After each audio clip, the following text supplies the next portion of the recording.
ఇక్కడ అన్ని ఫ్రీగానే ఉన్నాయి.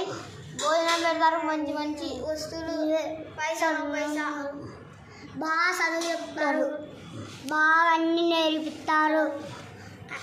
అన్ని ఇక్కడ బాగా వసతిగా ఉన్నాయి. 3 days కానీ పనుకోవచ్చు.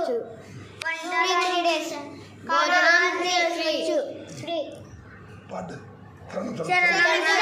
శ్రీరామ